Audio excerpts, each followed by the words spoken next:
ಕಿರುತೆರೆ ಹಾಗೂ ಸಿನಿಮಾ ವಿಭಾಗದಿಂದ ಜನತಾ ಉದಯೋನ್ಮುಖ ನಟ ಪ್ರಶಸ್ತಿಗೆ ಭಾಜನರಾಗಿರುವ ಶ್ರೀ ಧ್ರುವ. ಕಿರುತೆರೆ ಹಾಗೂ ಸಿನಿಮಾ ವಿಭಾಗ ಜನತಾ ಉದಯೋನ್ಮುಖ ನಟ.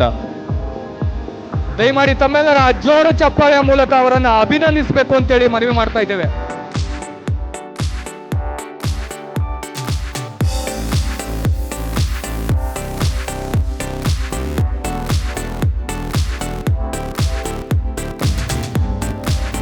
ಶ್ರೀ ಧ್ರುವಂತ್ರವರಿಗೆ ಕಿರುತೆರೆ ಹಾಗೂ ಬಿಗ್ ಬಾಸ್ ಖ್ಯಾತಿಯ ಧ್ರುವಂತ್ರವರಿಗೆ ಜನತಾ ಅವಾರ್ಡ್ಸ್ 2026 ನೀಡಿ ಇದೀಗ ಗೌರವಿಸಲಾಗ್ತಾ ಇದೆ.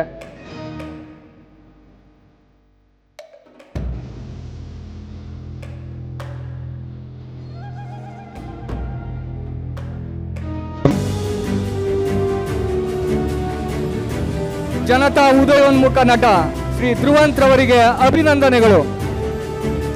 ಕನ್ನಡ ಚಿತ್ರರಂಗದಲ್ಲಿ ಹಾಗೂ ಕಿರುತೆರೆಯಲ್ಲಿ ಮತ್ತಷ್ಟು ಜನತಾ ನ್ಯೂಸ್ ಕನ್ನಡ, ಇದು ಕನ್ನಡಿಗರ ಶಕ್ತಿ.